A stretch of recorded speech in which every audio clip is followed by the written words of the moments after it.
صباح الخير، شلونكم عيني؟ اليوم دولمة سهلة وسريعة. طبعا أنا ما أضيف للدولمة أي شي، بس أثرم بصل وثوم ومعدنوس وها هي يعني وتمن ونعناع يابس أخلي. إذا ما عندي معدنوس أخلي معدنوس يابس، يعني مو هاي. عندي هنا لحم غاسلته ومنقعته بخل شوية، وتبلته بهارات اللحم وفلفل أسود وخليته. عندي هاي باقي مفلسة، الأفضل تكون ما مفلسة، بس كانت هاي اللي عندي. هم أحطها وأحط زيت بالجدر. هنا ترى الطماطم وبصل وقلت لكم ثوم. يعني ما أثرم بوتيتا وهاي الشغلات، لا. هنا لحم وعندي شوية لي يعني تارمتها يعني بالبيت.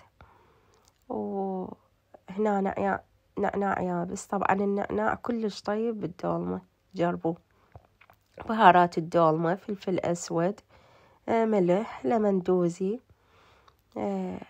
هاي أو يعني اللي ما يحب لمندوزي هم عادي ما يحط ليمون، دبس الرمان. هنا أنا أضيف التمن خاسلته ومنقعته، طبعا أنقعه قبل ساعة. وهنا المعجون حسب الرغبة، اكو ناس يسووها صفرة يعني ما يضيفوا لها معجون، بس احنا لا، إلا حمرة يعني ما نحبها صفرة. ودبس الرمان أضيف لها. هاي الإضافات. هنا شوية زيت زيتون أو زيت عادي هم، يعني مو إلا زيت زيتون. وهاي الحشوة، هاي إضافتي للحشوة. قلت لكم ما أثرم لا بوتيتا ولا لب الباذنجان ولا لب الشجر، لا يعني أحبها هيجي أفضل. هاي ألف البصل. عندي هنا الباذنجان يابس، طبعا هذا من التركي أشتري، كلش طيب، بس أخسله وأفوره يعني فورتين، وها هي طفة عليه وألفه. طعمه كلش طيب طبعا.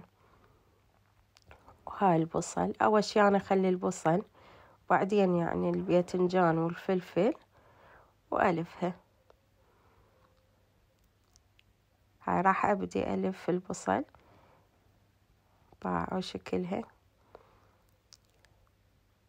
وهنا ألف يعني باقي المواد.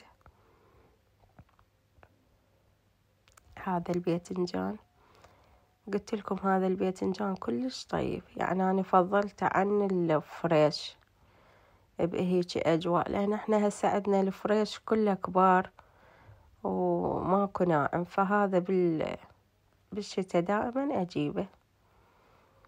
هسه من يصير الصيف عندنا ينزل الناعم مال يعني المحشي والدولمة، بس هذا كلش طيب. وهاي الشجر لا عندنا فريش يعني شتا وصيف موجود. فلفل هم موجود، أنواع الفلفل هنا. وهاي السلق، مرات أحط ورق عنب أو راح يزود شوية حشو. عندي ورق لهانة هم ألفها، أو ورق عنب. هاي جدر الدولمة خلصته وراح أحطه على الطباخ. هنا أنا أول شي أبدي شلون يعني أخليه يحمس. هنا أسوي المعجون، وهم ضفت نعناع وملح، وأضيف هم لمندوزي ودبس الرمان ومي، وها هي أضيفه إلها. أخليها تنشف تتهدر، أصبها. والله مرات أسويها بالليل أحسن من تسووها بالليل، فترتاحون تقعدون الصبح عبالك المطبخ نظيف، تظلين تشتغلين براحتك. بس بيومها تعبانة بالليل لفيت كبة وبورق، تعرفون تهجيزات رمضان. هسه هم نزل الفيديو. وهاي هنا صبيت، وهاي شكلها النهائي وطعمها يخبل. باع اللحم مستوي وكلها مستوية. هنا أنا التمن استعملها المصري، يعني ما إذا عندي عنبر أضيف عنبر،